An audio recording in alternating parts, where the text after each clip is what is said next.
자, 오늘은 지난주에 이어서 사도행전 19장 1절부터 7절 에베소 교회에 바울이 갔을 때 있었던 일을 보려고 합니다. 신약성경 사도행전 19장 1절부터 7절을 세번역 본문으로 제가 읽고 그 내용을 같이 생각하겠습니다. 사도행전 19장 1절부터 7절입니다. 아볼로가 고린도에 있는 동안에 바울은 높은 지역들을 거쳐서 에베소에 이르렀다. 거기서 그는 몇몇 제자를 만나서 여러분은 믿을 때에 성령을 받았습니까? 하고 물었다. 그들은 우리는 성령이 있다는 말을 들어보지도 못하였습니다. 하고 대답하였다. 바울이 다시 물었다. 그러면 여러분은 무슨 세례를 받았습니까? 그들이 요한의 세례를 받았습니다. 하고 대답하니 바울이 말하였다. 요한은 백성들에게 자기 뒤에 오시는 이 곧 예수를 믿으라고 말하면서 회개의 세례를 주었습니다. 이 말을 듣고 그들은 주 예수의 이름으로 세례를 받았다. 그리고 바울이 그들에게 손을 얹으니 성령이 그들에게 내리셨다. 그래서 그들은 방언으로 말하고 예언을 했는데 모두 12사람쯤 되었다. 자, 오늘은 이렇게 7절까지를 보겠습니다. 자, 먼저 이제 이 지난주에 우리가 18장 24절부터 19장 7절을 읽고서 그 18장 24절부터 28절 이 아볼로에 대한 이야기를 주로 생각을 했습니다. 오늘은 19장 1절부터 7절의 내용을 보겠습니다. 사실 그 내용 자체는 주님의 그러니까 주님의 길과 관련해서 이 18장 마지막 부분과 19장 앞부분 7절까지의 내용이 연결되어 있습니다. 즉 관련되어 있습니다. 그 다음에 이제 아볼로라는 사람의 이름이 이제 등장하는데 18장 마지막에는 아볼로에 대한 이야기가 중심이고 19장은 이제 바울과 또 어떤 제자들에 대한 이야기가 중심으로 있습니다. 자, 그럴 때 이제 1절부터 3절의 내용을 보면 하나님의 뜻이면 제가 여러분 곧 자신에게 머물러 달라고 요청했던 에베소 교회의 제자들에게 다시 돌아오겠다 했는데 과연 그 얘기대로 바울이 에베소에 오게 되었습니다. 그랬을 때 19장 1절부터 7절에 보면 아주 좀 특이한 하나의 사건이 기록되어 있습니다. 그래서 그 일에 대해 바울이 좀 어떤 의미에서는 의아하게 여기고 놀라는 얘기가 기록되어 있는데 도대체 그게 무슨 의미였겠는가를 좀 생각하겠습니다. 그 다음에 이제 그 내용을 생각해 보면 아볼로가 주님의 길을 아는 데 있어서 더 정확하게 배워서 보충해야 될 부분이 있었다 하는 것을 18장 마지막 부분에 생각했는데 그와 유사하게 어떤 제자들도 이 주님의 길, 주님의 도에 대하여 바르게 더 보충해서 보완되게 알아야 될 것들이 있었다 하는 것을 우리가 4절부터 7절의 내용을 가지고 생각할 수 있습니다. 그걸 생각하면 또 우리 시대의 교회가 어떤 부분이 부족한가도 비추어서 생각할 수 있는 부분이 있겠습니다. 자, 먼저 1절부터 3절의 내용을 중심으로 이제 바울이 에베소에 간 얘기를 생각해 보지요. 19장 1절 제일 앞부분을 보시면 아볼로가 고린도에 있는 동안에 바울이 이제 결과적으로는 에베소에 이르렀다 하는 얘기가 나옵니다. 이제 아볼로에 대한 이야기를 조금 더 보겠는데요. 18장에 보면 27절에 아볼로는 아가야로 건너가고 싶어 했다 했습니다. 그러니까 바울 일행은 마케도니아에서 아가야로 내려가서 아가야 지역 고린도에 있다가 예루살렘에 가기 위해 에베소에 들르고 그 다음에 에베소에서 저 팔레스타인 땅 가이사랴 지역으로 이동을 했습니다. 그런데 여기 아볼로는 오히려 반대로 가는 걸 볼 수 있지요. 에베소에서 저 아가야 지역으로 건너가려고 했습니다. 그런데 이제 아가야 지역은 아가야 주의 그 수도가 고린도, 행정 수도가 고린도라고 말씀을 드렸습니다. 그러니까 사실 아볼로가 아가야 지역으로 건너가고 싶다 했을 때는 아마도 브리스길라와 아굴라 그리고 바울 일행이 저 아가야 지역의 고린도에 있다 온 걸 알고 있었고 자신이 말씀을 전하고 가르치는 일에 있어서 주님이 쓰시니까 그쪽으로 가서 제가 할 수 있는 일을 하고자 합니다 하는 이제 바람을 얘기를 했어요. 그래서 에베소 교회의 제자들이 그를 격려했습니다. 주께서 주신 은사가 충분히 있고 당신이 이곳에서도 힘써 말씀을 전했으니까 그곳에 가서도 여전히 주님이 당신을 쓰셔서 우리 형제 자매들을 더 굳건하게 해 주시리라 생각합니다 하고서는 이제 추천 편지를 쓰게 됩니다. 이제 27절의 내용이 있기 전에 이제 이 아볼로라는 사람이 주님의 주님의 길에 대해서 알고 있어서 요한의 세례까지는 잘 알고 있었어요. 예수께서 선지자들이 약속한 메시아이시다 하는 것을 유대인으로서 잘 알고 있었습니다. 그런데 아볼로가 거기까지는 정확하게 잘 알고 있고 배운 것이 많고 말로도 잘 전하고 가르칠 수 있었는데 문제는 요한의 세례 다음에 있어야 할 내용, 곧 주 예수께서 성령으로 세례를 베푸신다 하는 것이 무슨 의미인지를 거기까지는 알지 못하고 있었습니다. 그러니까 브리스길라와 아굴라 부부가 더 정확하게 이제 알려줍니다. 아볼로가 자신이 부족한 부분을 채우고서 그렇구나. 그러면 예수님이 오셔서 성령을 보내시고 성령으로 세례를 베푸신다는 말이 무슨 뜻인가? 그럼 그렇게 하심으로써 주님의 길은 어떻게 쭉 펼쳐져 가는 것인가 하는 것을 알게 된 겁니다. 그러니까 그 말씀을 전하고 가르치는데 훨씬 더 힘이 있었겠지요. 그래서 아가야 지역의 고린도로 건너가서 어떻게 했다 그랬습니까? 하나님의 은혜로 믿음을 가지게 된 사람들을 더 굳건하게 만들어 주었습니다. 웨스트민스터 신앙고백서 우리가 25장을 보고 있는데 교회에 대한 고백처럼 성도들을 불러 모으시고 온전케 하시기 위해서 했어요. 그럼 에베소 교회, 고린도 교회는 불러 모으신 사람들이 이미 있었죠. 그런 사람들을 더 온전케 하는데 이 아볼로의 말씀 사역을 쓰셨다 하는 이야기가 18장 마지막 부분에 있었습니다. 자, 그렇게 해서 이제 아볼로는 에베소에 있다가 고린도로 건너가게 되고 주님의 길이 어떻게 펼쳐지는지 부족한 부분을 요한의 세례 다음의 내용이 예수님이 오셔서 행하실 일인데 그것이 아주 중요하다는 것을 아볼로가 깨닫고 고린도에서 그것을 더 펼칠 수 있었습니다. 자, 그 다음으로 이제 생각할 것은 이야기가 등장인물이 엇갈리면서 진짜 정말로 이 드라마나 영화의 한 장면처럼 펼쳐지는 겁니다.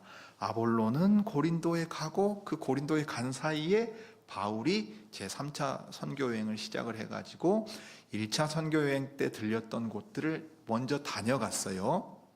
그 다음에 에베소로 갔습니다. 원래 제2차 선교여행을 이런 경로로 가고 싶어 했던 거예요. 그런데 에베소로 갈 수 없고 오히려 저 마케도니아와 아가야 지역으로 주님이 인도를 하셨던 겁니다. 그래서 돌아올 때는 바울이 에베소라고 하는 지역을 내가 가고 싶었고 그 지역이 아시아 지역의 수도요 로마 제국의 통치를 받는 영역 가운데 손에 꼽는 큰 도시였습니다. 그리고 선교지의 거점으로 삼을 만큼 중요했는데 그러나 제2차 선교여행을 마무리할 때는 내가 하나님께 서원한 것이 있기 때문에 그것이 우선입니다.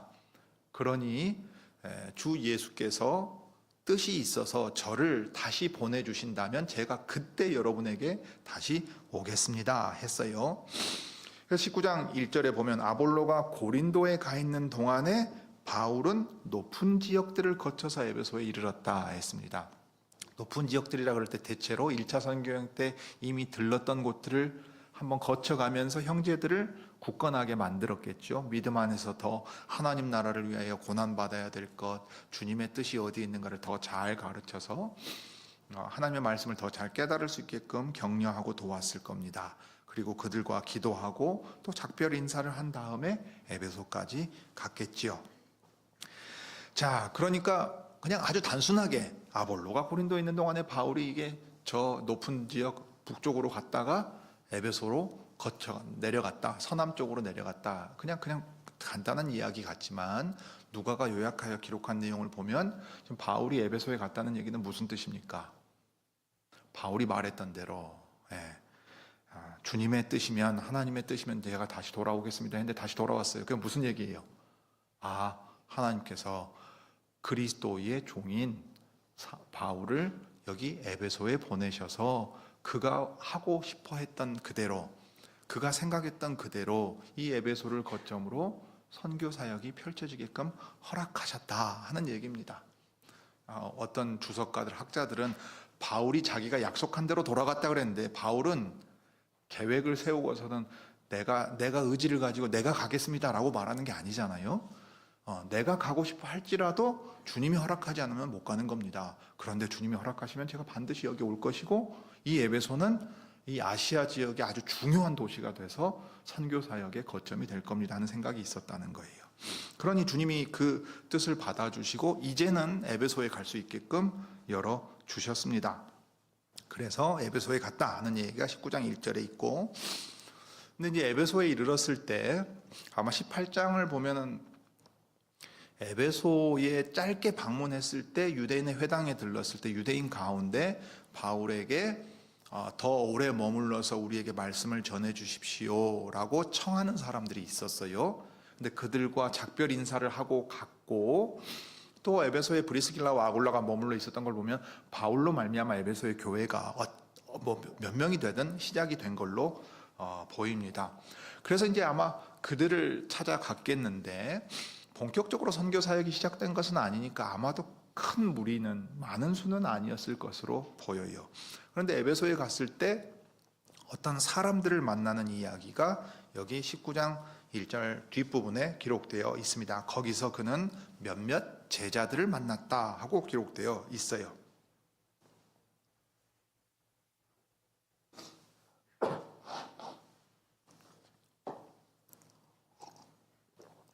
일반적으로 사도행전에서 이 제자들이라는 말은 그리스도의 제자들입니다. 그래서 우리는 이 본문을 읽을 때 이 제자들을 사도 바울이 에베소에 방문했을 때 말씀 사역으로 말미암아 에베소 교회의 교인이 된 사람, 이렇게 생각하기가 쉬운데 조금 주의해서 뒷 내용을 살펴볼 필요가 있습니다. 에베소에 있는 형제들이라고 하지 않고 그냥 몇몇 제자들이라고 돼 있어요. 그러면은 이제 2절부터 3절 뒤에 나오는 내용은 조금 당혹스러운 내용입니다. 왜냐? 바울의 선교 사역으로 말미암아 그리스도의 제자가 된 사람들이라고 치면 이 다음에 나오는 내용들이 연결이 되지를 않아요. 바울이 이제 이 몇몇 제자를 만나서 어떤 질문을 던집니다. 여러분은 믿을 때에 성령을 받았습니까? 하고 물었어요.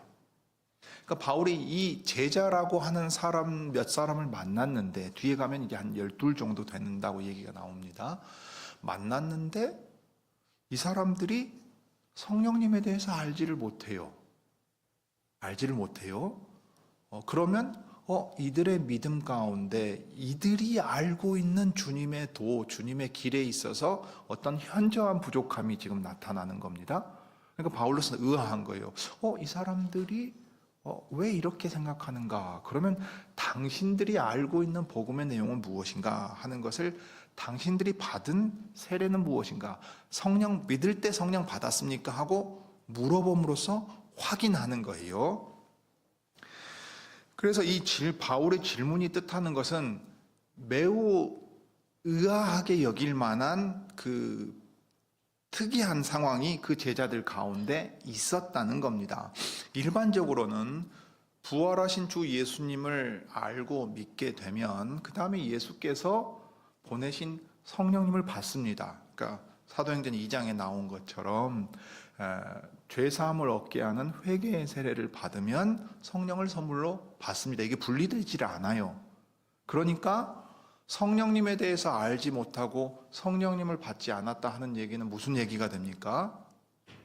죄사함을 얻게 하는 회개의 세례, 주 예수의 이름으로 세례를 받지 않고 자신들이 받은 어떤 다른 세례가 있을 수 있다는 거예요. 그걸 지금 믿을 때 성령을 받았습니까? 라는 질문으로 확인하고 있는 겁니다. 그러니까 이제 그들이 이렇게 답변을 합니다. 그들은 우리는 성령이 있다는 말을 들어보지도 못하였습니다 하고 대답해요. 자, 이 답변이 매우 특이한 겁니다. 어떤 사람들은 우리가 본문을 주의 깊게 읽지 않으면 이 내용이 마치 아볼로가 에베소에서 사역할 때 요한의 세례까지밖에 알지 못했으니까 그 사람이 이렇게 가르쳐 가지고 이 사람의 사역의 결과로 이 제자들이 있었다고 생각하기가 쉬운데, 사도행전에서는 그 연결고리를 보여주진 않습니다. 아볼로의 사역의 결과로 제자가 된 사람이라고 말하고 있질 않아요. 그렇지만 아볼로가 주님의 길, 도를 이해함에 있어서 부족함이 있었던 것처럼 제자라고 하는 몇몇 사람들도 그런 어떤 특이한 모습을 보여주고 있었다는 걸 바울이 지금 발견한 겁니다. 그런데 이 사람들은 더 심각해요. 왜냐하면 18장에 보면 아볼로는 열심으로 일했다고 가르쳤다고 나오는데, 그때 열심이란 말은 자기의 개인의 열심을 가리킬 수도 있지만 성령 안에서 한 일로 번역할 수도 있어요. 이게 영 안에서 했다는 표현이 있단 말이에요. 그리고 그 성령께서 이 아볼로를 써서 일하시는 흔적이 분명히 결과로도 나타납니다. 그리고 무엇보다 아볼로는 유대인입니다. 유대인은 하나님의 신을 알아요. 성경이 말하고 있기 때문입니다. 그 다음에 예수 그리스도를 알고 믿으면 하나님의 그 신이 그 안에 있어서 하나님의 신의 인도하심을 받는다, 이 말이에요. 그런데 지금 아볼로나 사도 바울이 사역하는 시기가 특별한 시기라는 걸 우리가 생각해야 됩니다. 뭐냐면 유대인들이 한 민족이 한 국가를 이루어서 하나님의 언약 백성으로 존재하다가 예수 그리스도로 말미암아 교회라고 하는, 그러니까 부활하신 예수님을 믿음으로써 하나님의 나라에 들어가고 하나님의 백성이 됨으로써 모든 사람이 들어오게 되는 시점이 생겼잖아요. 그러니까 요한까지, 그러니까 구약 시대를 대표하는 요한까지의 이 요한의 세례를 받으면 여전히 구약 안에 머물러 있는 거예요. 그리스도께서 오심으로써 그리스도와 연합하여 세례를 받고 그리스도 안에서 하나님 나라의 일에 참여하는 데 있어서는 제대로 알지 못했다는 게 이 아볼로의 약점이었습니다. 그러니 유대인들에게 있어서는 하나님의 신, 성령께서 계시다는 것 자체는 모를 수가 없어요. 그러면 오늘 19장 2절에 우리는 성령이 있다는 말을 들어보지도 못했습니다 라고 하는 건 물론 강조해서 과장하듯 말한 것일 수도 있지만 내용 자체는 성령님에 대한 존재도 알지 못한다 하고 생각하면 이 사람들은 유대인일 수가 없습니다. 에베소에 사는 이방인들인 겁니다. 자, 그런데 또 특이해요. 성령께서 계시다는 것을 들어본 적도 없단 말이지요. 그러면 세례를 받았다고 하는데 무슨 세례를 받은 건가 하고 바울이 다시 물어봐야 됩니다. 그러면 여러분은 무슨 세례를 받았습니까? 그들이 요한의 세례를 받았습니다 하고 대답했어요. 그러니까 아주 특별한 상황인 겁니다. 세례자 요한의 제자들이었던 거예요. 누가복음과 사도행전을 보면 제자들이란 말은 기본적으로는 그리스도의 제자들에게 사용되는데 다른 하나 사용되는 예들이 있어요. 세례자 요한의 제자들입니다. 그러니까 세례자 요한은 자기 뒤에 오실 예수님을 가리키면서 나는 물로 세례를 주지만 그분은 성령으로 세례를 베풀 것이다 하고 전했어요. 그러니까 자기의 제자들이 예수님의 제자들이 되도록 보내지요. 요한복음에도 보면 그 내용이 나옵니다. 그렇게 함으로써 요한의 세례를 받은 사람들이 예수 그리스도 안에서 성령으로 세례를 받게끔 이어져야 돼요. 그게 오순절에 이제 성령을 받은 일입니다. 그런데 이 시기는 특별한 시기니까 이미 성령 안에서 믿음을 갖게 된 것과 오순절에 성령이 임하시는 게 이제 분리가 되는 거죠. 그러나 원칙대로 하면 고넬료 가정에 성령이 내려오시는 거라든가 간수가 빌립보 감옥의 간수 가족이 믿음을 갖게 되었을 때 은혜를 받는 일과 동일하게 믿을 때에 성령님이 그 믿는 자에게 선물로 내려오십니다. 그러니까 이게 분리되어 있다거나 성령께서 계시다는 걸 전혀 알지 못하다는 얘기는 아주 비정상적이라 할 만큼 특이한 상황이라는 것을 바울이 알고 있었던 겁니다. 그래서 우리가 이제 생각할 부분이 하나가 있는데 이 구절을 여러분이 믿을 때에 성령 받았습니까? 라고 물음으로써 믿는 것과 성령 세례가 별도로 있는 것처럼 생각한 사람들이 나왔어요. 우리 어른들은 많이 들어보셨을 거예요. 예수 믿는다고 다 믿는 게 아니고 성령 받아야 된다. 성령 받아야 된다. 그것은 거듭나고 예수 믿는, 그래서 육의 상태에 머물러 있지 않고 성령 받아서 영에 속한 사람이 돼야 된다. 그래서 뭐랄까 좀 더 열등한 신자, 육에 속한 신자가 있고 성령 받아서 완전 또 뭔가 차원이 다른 신자가 있다는 식으로 생각해요. 그러니까 방언하고 예언하고 성령을 따로 받는다는 주장들을 하게 됩니다. 이게 이제 소위 오순절 은사주의자들의 대표적인 주장이에요. 예수를 믿고 구원 얻는 것과 성령으로 세례받는 것이 분리되니까 당연히 성령으로 세례받는 건 더 믿음의 고차원적인 일이 된다고요. 기도원 가서 한 일 다 그런 거 아닙니까? 방언하겠다고 다다다다다 해대고 갑자기 마음에 뭔가 뜨거운 걸 느끼고 그래서 이전과 다른 새로운 신자가 된 것 같고 성령 받아야 된다.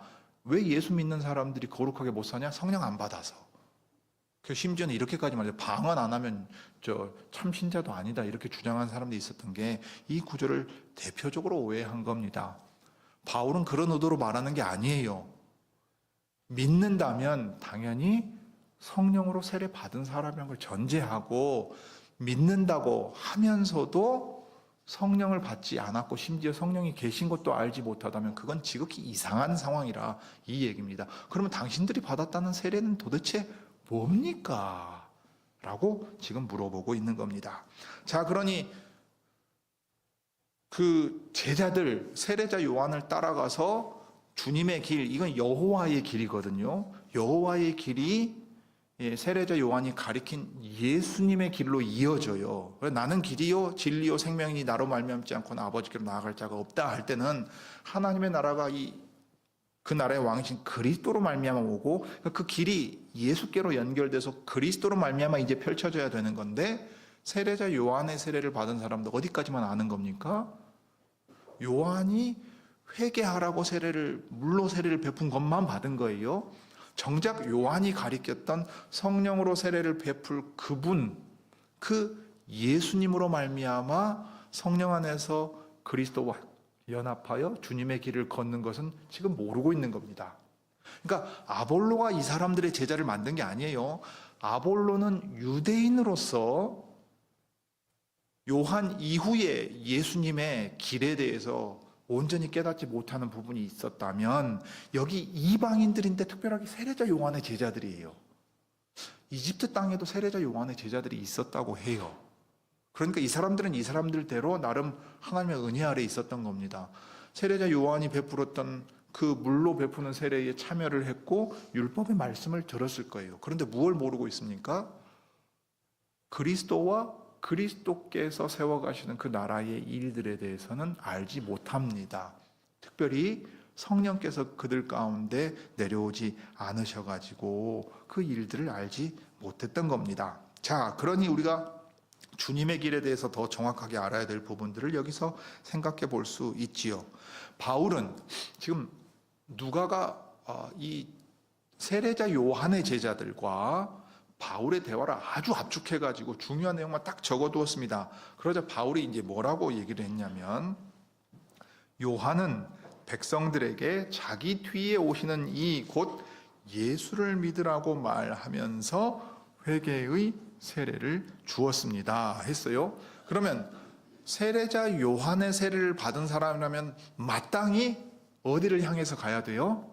요한이 가리켰던 내 뒤에 오시는 바로 그분. 그런데 그분이 하시는 일이 뭐냐면 성령으로 세례를 주시는 분이다. 오전에 우리 공부할 때 하이델베르크 요름답하고 똑같이 겹치는 겁니다. 자, 물로 세례를 받았다는 건 결국은 무엇을 받는다는 얘기냐?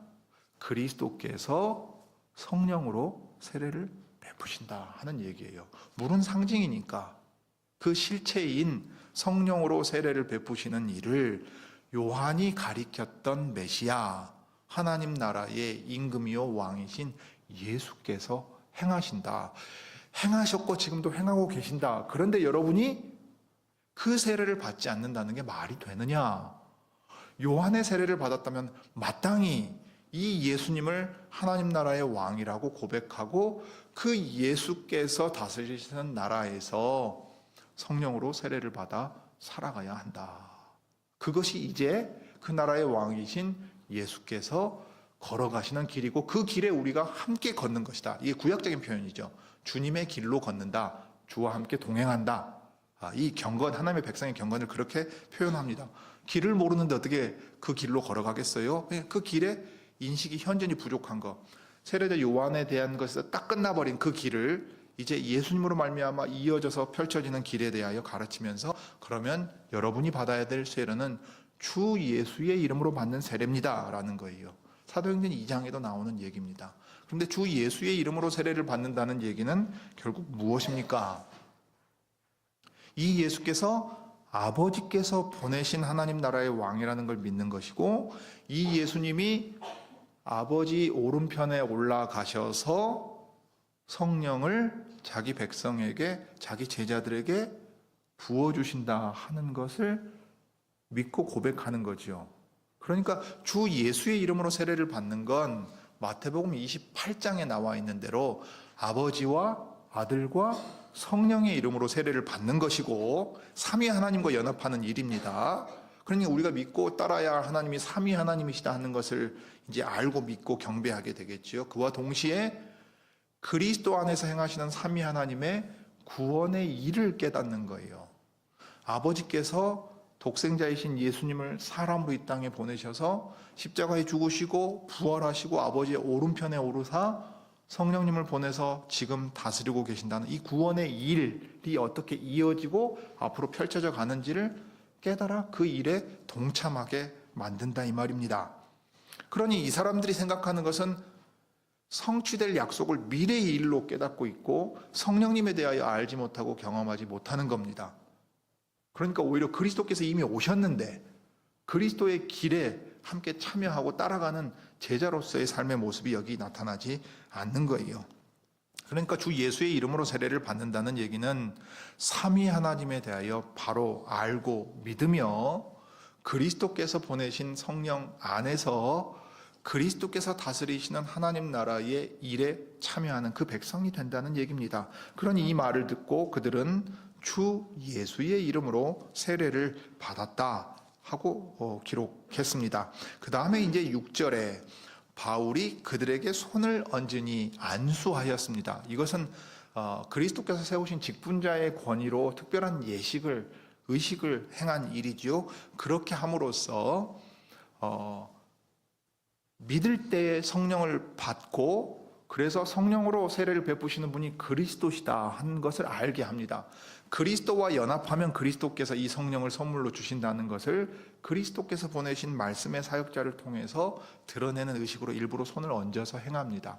사실 6절과 7절에 기록된 내용을 보면 베드로가 고넬료에게 가정의 한 일과 비슷하게 되어 있습니다. 이로써 바울이 그리스도께서 직접 보내신 사도라는 사실을 분명하게 누가가 여기에 기록하고 있어요.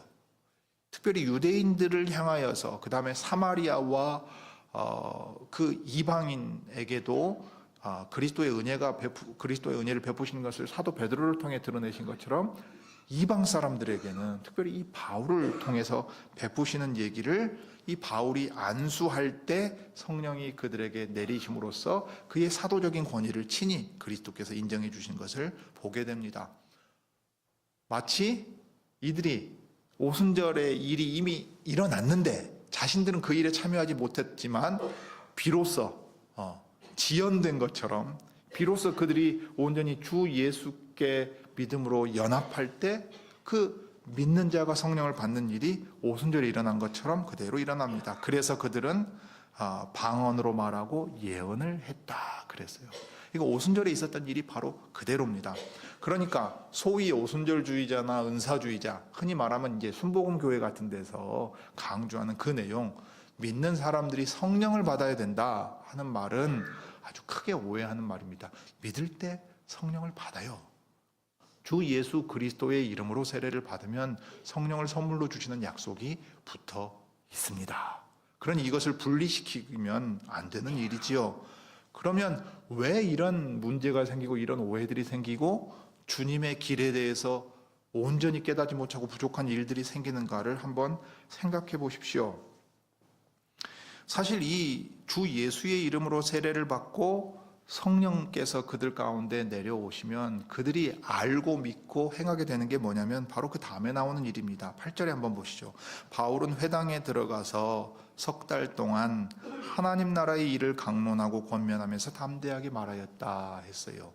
주 예수의 길이, 하나님의 길이 주 예수님으로 말미암아 어떻게 이어지느냐 하면 예수께서 다스리시는 하나님 나라의 일로 연결됩니다. 이게 사도행전이 가르치는 거예요. 사도행전 1장을 여러분 다시 기억해 보십시오. 누가가 자신의 첫 번째 책, 그 데오빌로 각하에게 이제 준 글에서는 무엇을 기록했습니까?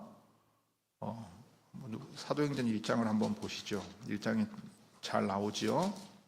데오빌로님 1장 1절입니다. 나는 첫 번째 책에서 예수께서 행하시고 가르치신 모든 일을 다루었습니다. 거기에 나는 예수께서 활동을 시작하신 때로부터 그가 택하신 사도들에게 성령을 통하여 지시를 내리시고 하늘로 올라가신 날까지 하신 모든 일을 기록했습니다 했어요. 예수께서 승천하시기까지의 기록이 누가복음입니다. 사도행전은 그러면 무슨 얘기겠습니까? 예수께서 고난받으신 뒤에 자기가 살아계심을 여러 가지 증거로 드러내셨고 40일 동안 그들에게 여러 차례 나타나시고 하나님 나라에 관한 일들을 말씀하셨습니다. 부활로 40일 동안 제자들과 마지막으로 함께 있을 시간이에요. 그러면 제일 중요한 일을 말씀하셨지 않겠어요? 그게 무슨 일이냐? 하나님 나라의 일이에요. 그럼 이 하나님 나라의 일은 뭐냐? 내가 아버지 오른편에 올라가서 아버지께서 약속하신 성령을 너희에게 보내겠다. 그 다음에 내가 너희와 함께 하면서 이 성령님을 통해 아버지의 뜻, 아버지의 나라를 이루어 가겠다. 이게 하나님 나라의 일입니다. 요한의 세례를 받은 사람들은 이 내용을 알지를 못하는 겁니다. 그러니 그리스도께서 지금 행하고 계시고 세워가시는 교회를 통해 드러내는 하나님 나라의 일을 알지 못한다는 얘기예요. 그러니까 잘못하면 어디서 멈춥니까? 우리 시대 교회하고 아주 비슷해요. 예수께서 이 땅에 사람으로 오셨어요.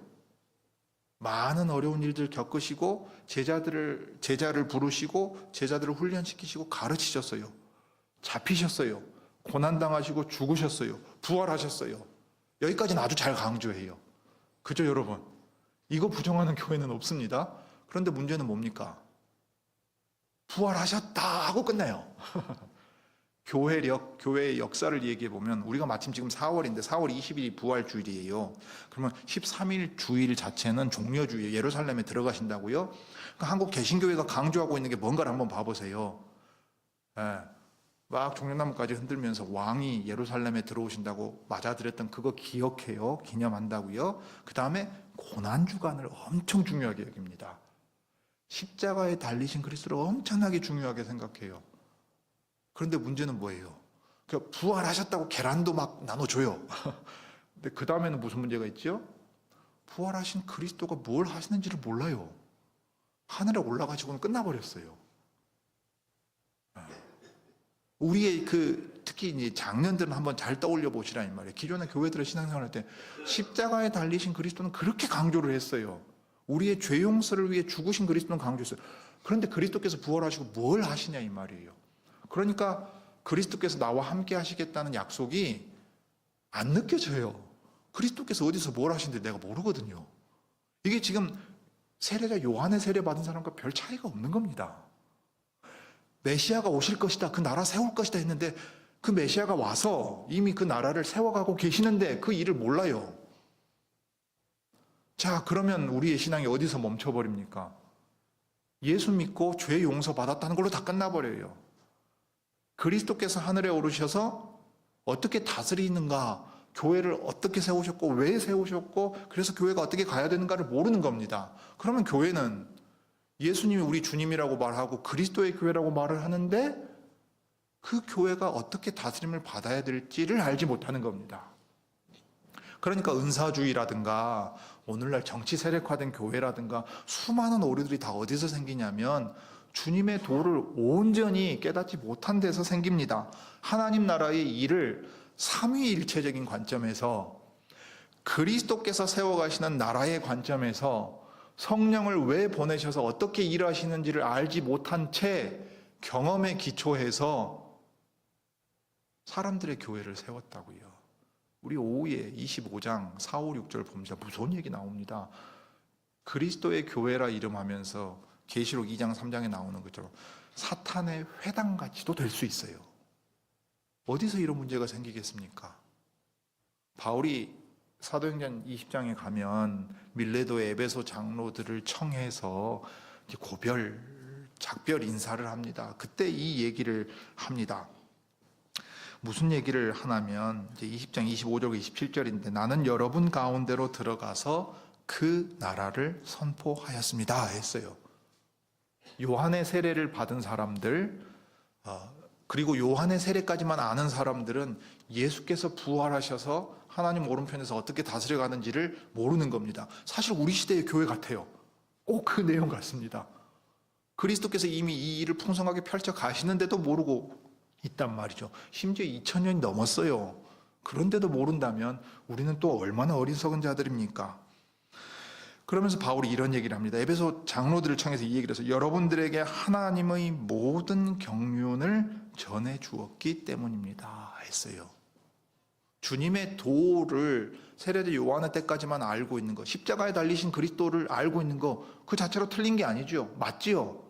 그런데 부족한 겁니다. 모든 경륜을 온전히 알아서 지금 하나님의 인도하심과 다스리심 아래에 있기에 현저히 부족함을 보이는 거라고요. 그러니 아볼로는 아볼로대로 부족한 부분을 보완해야 됐고, 세례자 요한의 제자들이 에베소에 있을 때 이방인으로서 성령께서 계시는 것도 알지 못했을 때 그들을 바로잡아 주어야 했습니다. 그 사람들이 하나님의 모든 경륜을 온전히 듣고 주 예수의 이름으로 삼위 하나님과 연합해서 성령 안에서 살아가게 될 때 어떤 일이 있었습니까? 사도행전 19장 7절이 우리에게 무슨 얘기를 들려줍니까? 모두 12사람쯤 되었다 했어요. 12이라는 수를 그냥 기록한 건 아니겠지요. 마치 유대인으로서 예루살렘의 교회가 설 때 12사도가 12기둥이 된 것처럼 이방인들 가운데 12이 기둥처럼 서가지고 하나님의 모든 경륜 안에, 그리스도 안에서 새로운 시대의 경륜에 경영하심에 참여하게 되는 걸 이렇게 보여주고 있습니다. 여러분, 신학이 무슨 소용이 있냐? 제가 신학교 다닐 때 왔던 목사님들이 막 그런 얘기를 하도 해대가지고 정말 화가 났어요. 목회의 신학 별로 소용없다라고 말하는데 천만의 말씀입니다. 천만의 말씀이에요. 신학이 소용없는 게 아니라 제대로 신학을 안 해서 문제예요. 하나님의 말씀을 온전히 충만하게 깨닫지 못한 상태에서 치우쳐 있었기 때문에 우리에게 심각한 문제들이 너무도 생깁니다. 교회를 사람의 생각대로 끌고 갑니다. 그래서 교회의 주인이 그리스도가 아니라 사람이 됩니다. 이게 우리 시대 모습 아닙니까? 우리는 얼마나 주 예수의 이름으로 세례를 받는다는 의미를 잘 알고 있습니까, 여러분? 삼위 하나님에 대해서 우리가 믿고 경배해야 될 그분에 대해서 얼마나 바르게 잘 알고 있습니까? 바르게 알고 믿어야 바르게 경배할 것 아니에요. 각 위격 간에 구원을 위해서 어떻게 일하셨는가를 알고 있어야 할 것 아니에요. 우리 시대에는 그리스도께서 어떻게 아버지의 뜻을 행하시고 성령님이 어떻게 일하시는지를 바로 알고 있어야 그리스도의 교회라 이름하고 한 성경을 읽고 같은 찬송 드린다면서도 믿음의 내용이 완전히 달라져 버리는 그런 일들이 없을 거 아니에요. 말 그대로 참된 하나됨이 있을 것 아닙니까? 여러분, 그러므로 하나님의 말씀에 천착하고 주님의 길이 어떻게 펼쳐져 가고 이어져 갔는지 계속해서 배우고 깨달아야 됩니다. 그래야만 우리의 예배와 우리의 경건의 삶과 교회의 존재와 사명을 수행하는 일에 있어서 온전해질 수 있기 때문입니다. 주님이 말씀을 통해서, 가르침을 통해서 우리의 부족함도 채워가 주시기를 빕니다. 기도하시지요.